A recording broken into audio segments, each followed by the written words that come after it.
We, the Arcturians, return to remind you that surrender to the is. Now. Here is. It is here and now that you shall consciously connect with yourself.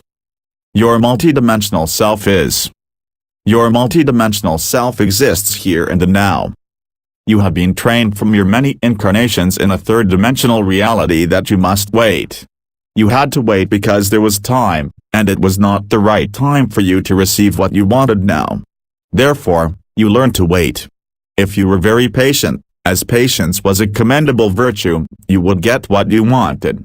However, what was in your heart and mind while you waited? Was your heart or mind filled with the belief that that which you wanted was already yours? Or did the waiting make you believe that you were not good enough, yet, to get what you wanted? No one told you that the time you waited was best spent raising your consciousness to live in the now. Then, in the now, you could create that which you desired. No one told you that once you lived in the now there was no time. There was no waiting. There was only manifestation.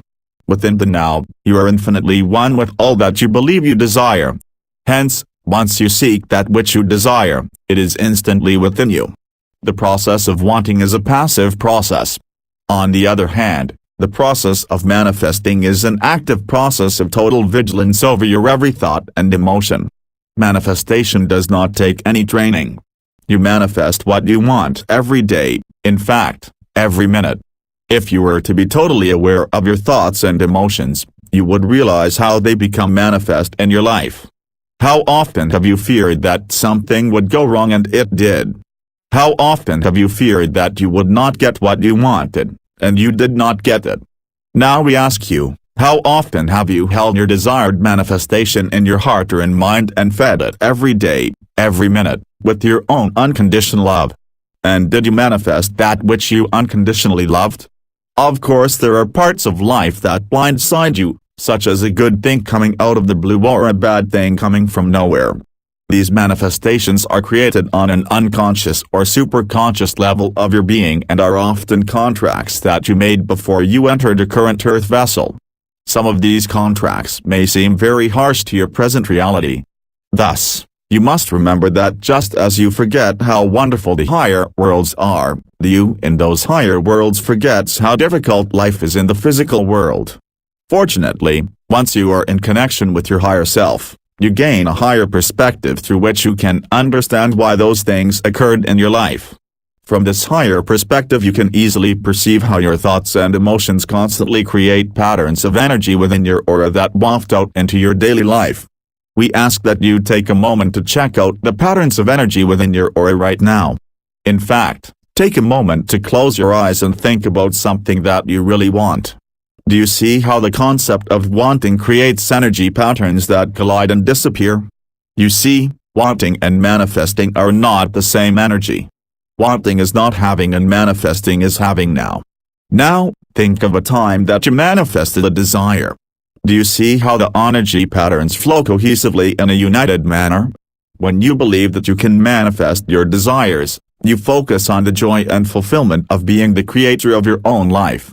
On the other hand, when you are wanting, you feel much like a victim to your own self.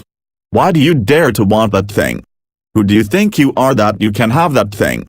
Maybe if you get a lot better and spend more time working hard you will get that thing. These are not bad thoughts, but they are third-dimensional thoughts. It is true that within your third-dimensional thinking you will likely have to dare to desire.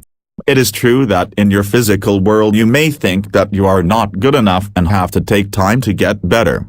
These are not incorrect thoughts, but they are third-dimensional thoughts. Since as you think, you live, when you think in a third-dimensional manner your consciousness resonates to the third dimension, you perceive only the third dimension, and you are bound by the illusions of the third-dimensional matrix.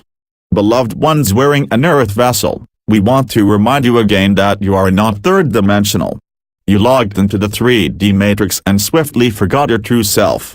Then once you began to dare to remember that you are more, that would be conceited in 3D thinking, your 3D thoughts consistently overrode your higher dimensional thinking and distanced you from yourself. We ask you to think about something that you want.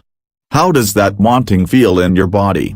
How does that wanting feel in your consciousness? How does the wanting affect your state of consciousness? Now we ask you to believe that you have fulfilled your desire. Think about having that which you just wanted. If it is an object, such as a car or house, how do you feel riding in your car or walking through your house? If it is a job, promotion, project or change in profession, how do you feel about this expression of yourself? If it is a relationship, how do you feel when you are bonded with this person? How does this manifestation feel in your physical body? When you place your desire in your mental, emotional and physical now, how does it affect your state of consciousness? There is an ongoing relationships between your state of consciousness and your belief in your own power of manifestation.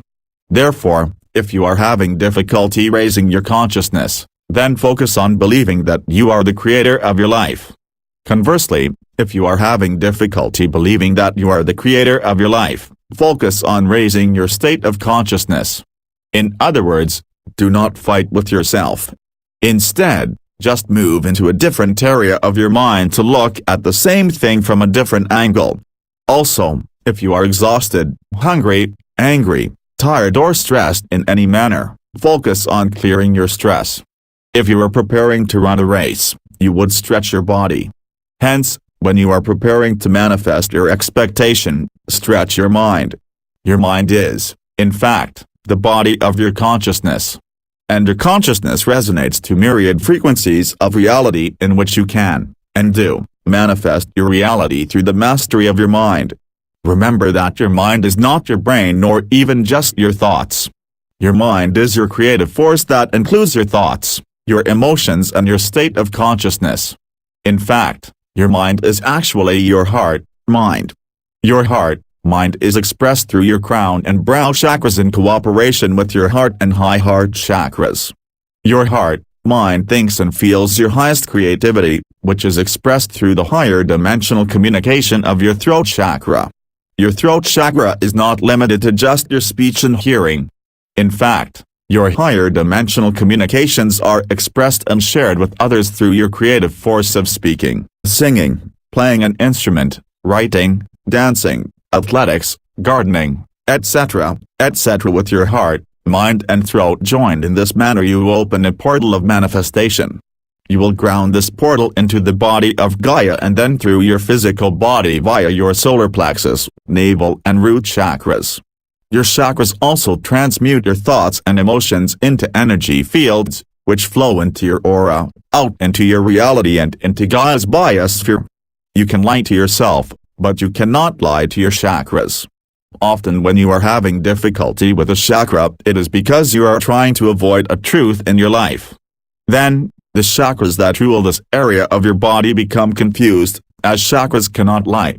http://www.multidimensions.com/conscious/con_body_chakra.html You can lie to yourself because you have been fed with lies throughout your entire third-dimensional incarnation.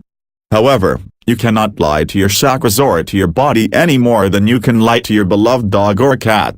The act of lying does not exist in energy fields or in the animal kingdom. Your earth vessel is an animal. Consequently, if you want to know the truth, look into your body, or your aura.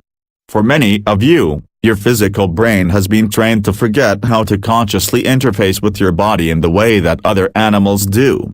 Your brain has been trained to forget how to read energy fields via your aura. Most unfortunately, your brain has not been trained on how to expand your consciousness. However, it is quite simple to reignite this memory. As a young child, you still remembered how to read energy and how to talk with the family pet. It was your 3D education that made you forget. Now that the higher light is expanding your consciousness more and more each day, you are remembering that you are the creator of your reality. You are also remembering that your only enemy is the lies you tell yourself. Yes, your world is dangerous. Yes, there are many still lost in darkness. However, that is the reality that they are creating for themselves. Do not engage or intermingle with that reality. Instead, send these lost ones your unconditional love and forgiveness. In that manner, your resonance will remain far beyond the reach of those who still cherish power over others. Emotions are contagious. In fact, emotions, feelings are the language of the higher worlds. In the higher worlds, emotions and feelings are the same. However, emotions in the third dimension can be polarized into good or bad, whereas feelings are often perceived as energy fields. In the higher frequency realities, both emotions and feelings are perceived as energy fields of pure potential awaiting manifestation, combining with your thoughts and expectations. We Arcturians and your higher expressions of self are always here in the infinite now. Just give us a call us with your heart, mind, and we will answer.